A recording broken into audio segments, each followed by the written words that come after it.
What's up, cheeseheads, and welcome back. My name is Paul Brettel here, a day late, but better than never, to wrap up and put a bow on the Green Bay Packers Week 4 win against the Pittsburgh Steelers. For those of you tuning in for the first time, I'm the site editor over at Dairyland Express, where we cover the Packers, Brewers, Bucks, and Badgers. I also have a new article out every Monday and Friday over at Cheesehead TV.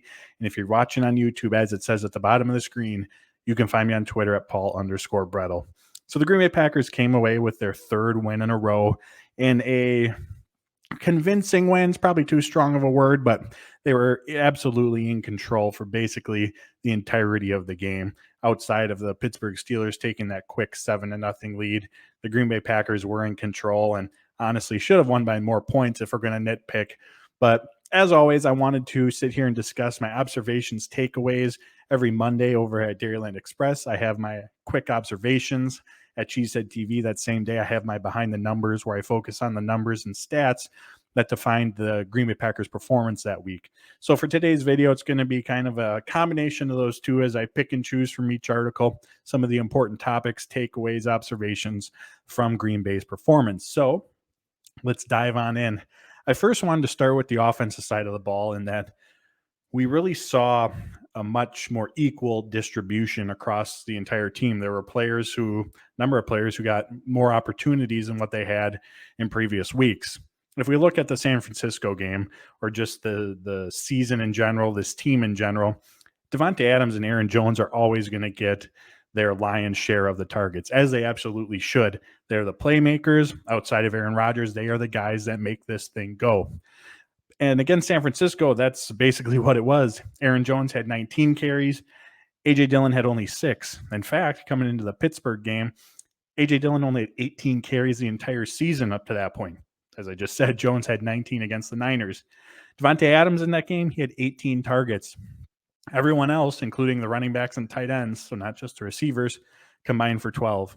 But this week against the Pittsburgh Steelers, we saw a much more equal distribution, as I said. In the run game, both Jones and Dillon each had 15 carries apiece. In the passing game, Davante Adams, he still saw his share targets. He had 11 of them. He was not forgotten about. But the rest of the offense had 24 targets combined. So I just thought that was noteworthy that we did see a more equal distribution across the run game and the passing game as well. Will that change? Will we see that again next week? Honestly, I think it's just going to be week to week and how the opposing defenses play this Green Bay Packers offense. But it's nice to see the other players involved as well. Next up, the offensive line. Man, the Packers have a great coach in Adam Stenavich.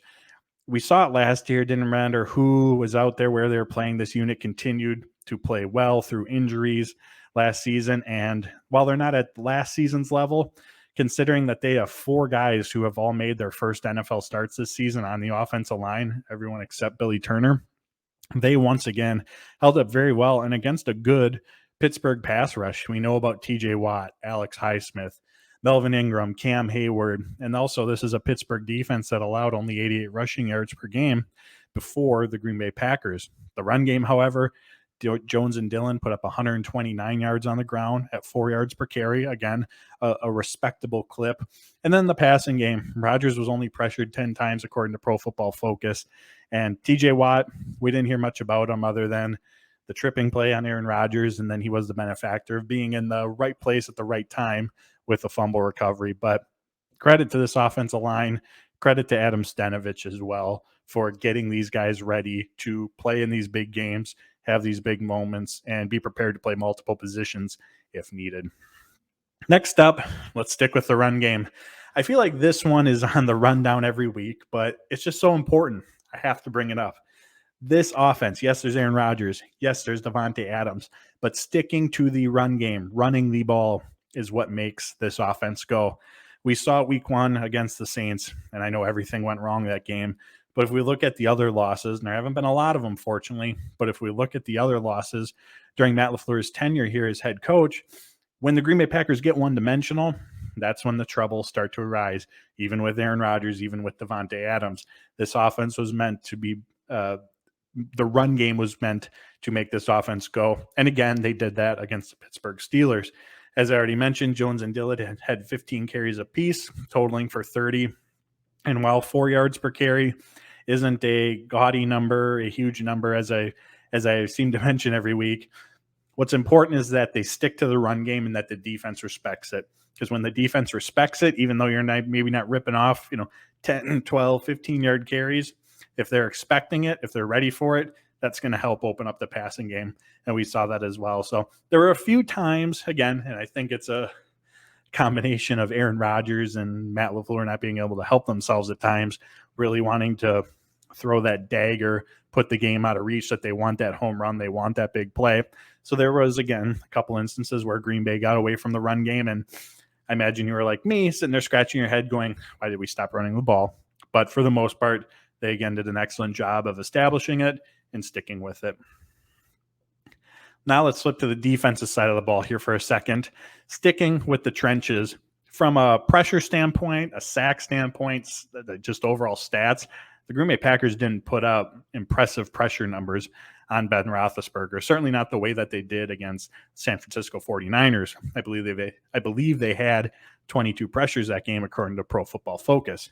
But with the Steelers' quick passing game, because they do not have a good offensive line, for much of the season, they've relied on quick passes to get the ball out of Big Ben's hands, and so the offensive line, they don't have to rely on them, or Big Ben doesn't have to sit back there, because honestly, whether it's the Packers or whoever, a lot of defensive fronts are going to be able to take advantage of this offensive line unit. So looking at the numbers, Big Ben, he only held the ball on average on his dropbacks for 2.05 seconds. That is not a lot, folks. It is nearly impossible, even from a clean edge rush from the snap to get to the quarterback in that amount of time. It's incredibly difficult, and that's a big reason why the Green Bay Packers didn't put up these, like I said, gaudy pass rushing numbers. However, I still felt that they played well in the trenches and that they dominated the trenches for the most part. The Steelers averaged 3.9 yards per carry, and no, that's not obviously a big difference from the Packers 4.0, but the run game didn't take the game over. They weren't able to lean on it as heavily because they were playing from behind. And then when they did drop back, when Big Ben did hold the ball a little bit longer, that Green Bay Packers pass rush, I felt that they were able to get to him consistently. And anytime there was even a little bit of pressure, uneasiness, Big Ben did look flustered back there. So there weren't these huge pass rush numbers, but I thought the defensive front once again, and yes, I admit it's not a good Pittsburgh offensive line, but I thought that they performed well again. The Steelers offense, Big Ben. So Big Ben finishes the game 26 for 40, but he missed two huge opportunities to put points on the board. Both passes to Juju Smith-Schuster, both passes that absolutely could have gone for touchdowns. If Big Ben hits those tosses, this is a completely different ball game.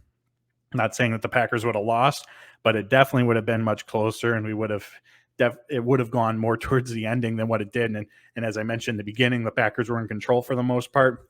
Had he made those tosses, even one of them, it certainly wouldn't have felt that way. So Big Ben, he struggled this season. He struggled at the end of last season as well. It appears that he is continuing to trend downward as he is now in the latter part of his NFL career. You'd have to think that those are plays that he would have made even just a few years ago, but he missed some golden opportunities, and the Packers were fortunate because those would have been two huge plays given up by this defense.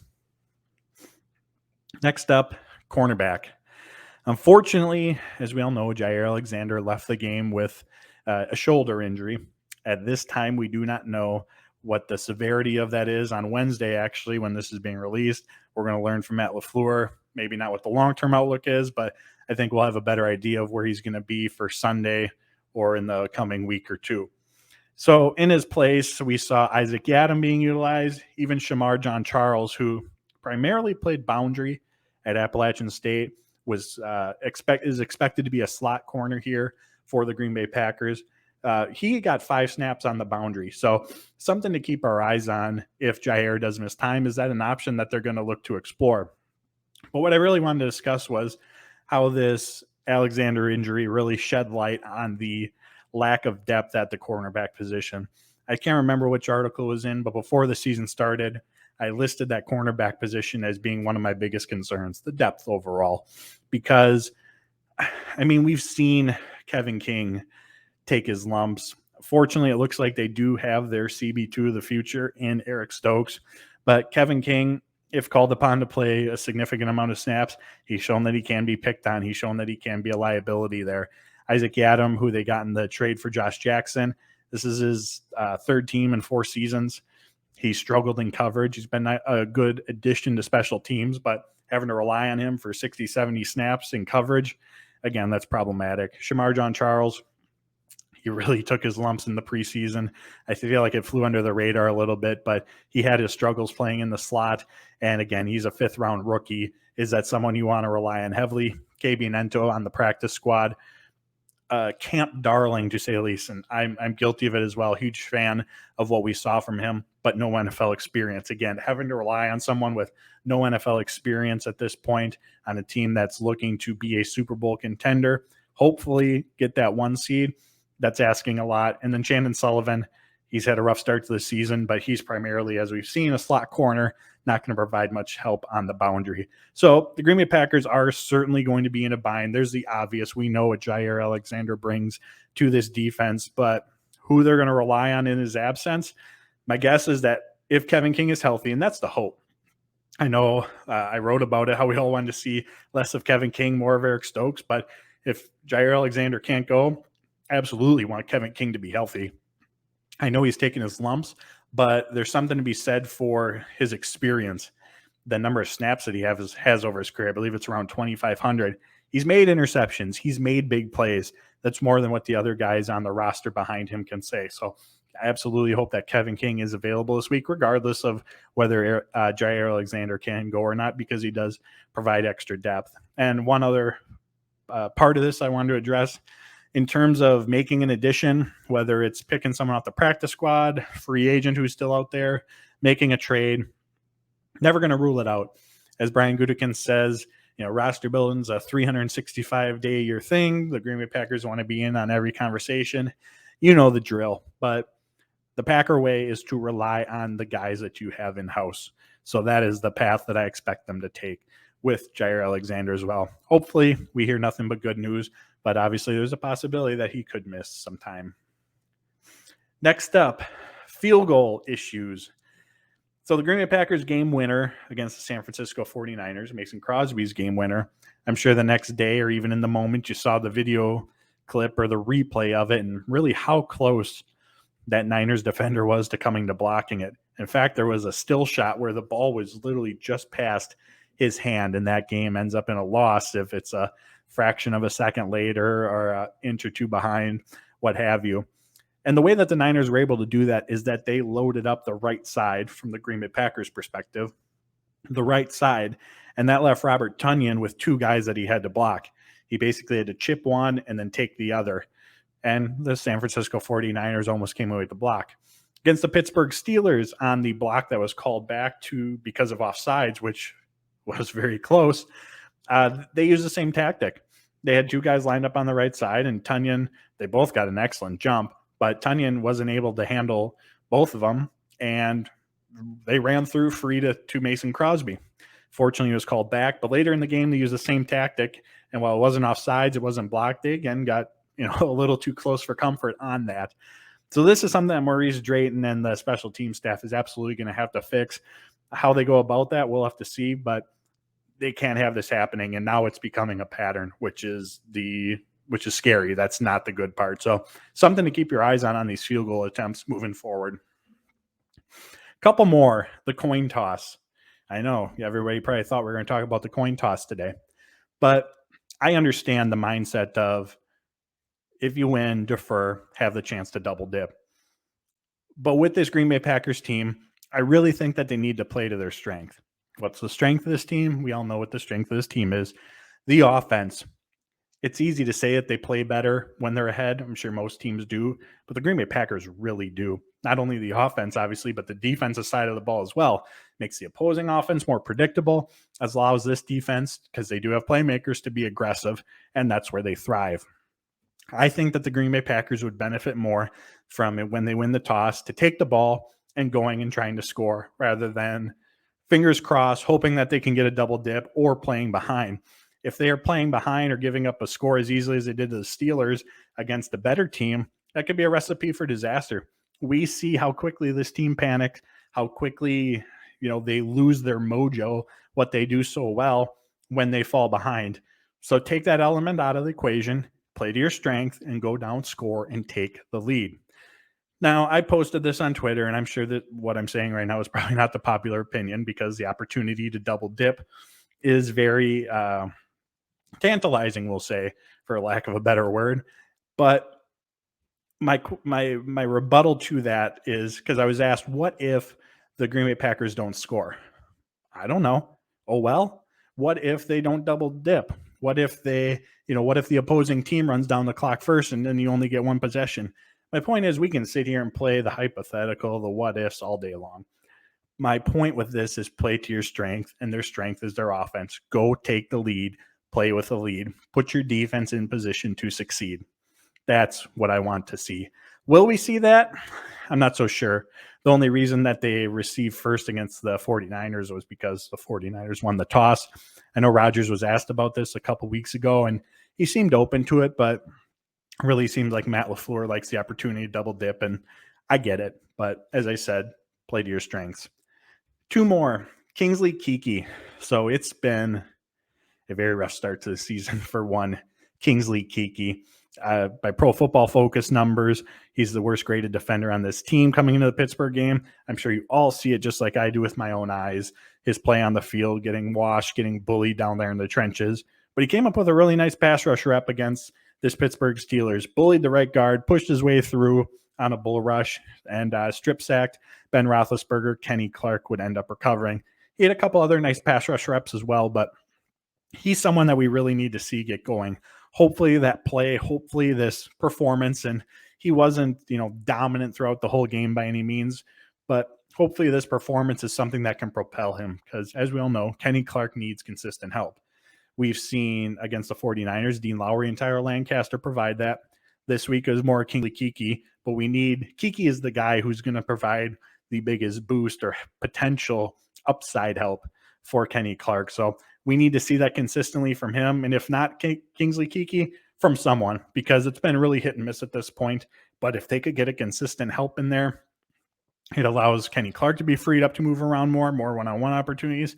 It just benefits the edge rushers, the linebackers, just about everyone involved for this entire defense. So hopefully this propels Kingsley Keke moving forward.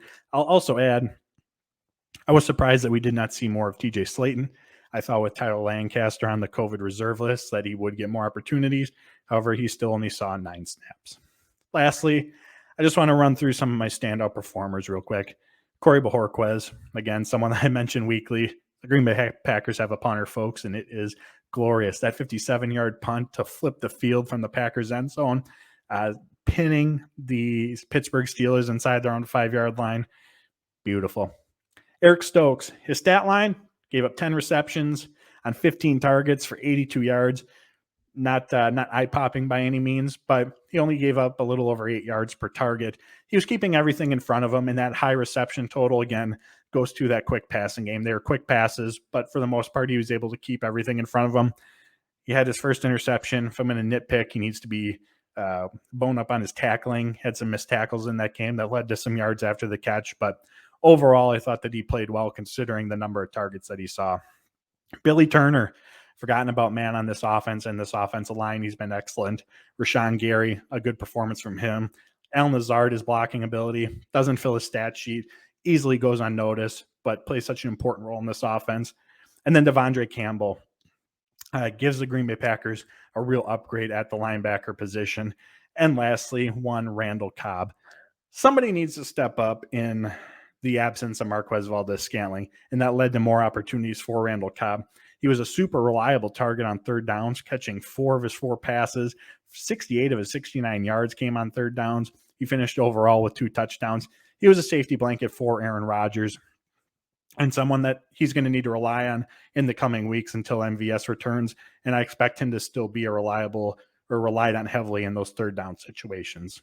So there you have it. Those are my thoughts, observations, takes from the Green Bay Packers' latest win to move to 3-1 on the season. I'll be back with another video, another podcast here in the coming days. As always, I appreciate you guys tuning in and joining me. Until then, take care, stay safe, and as always, go Pack Go.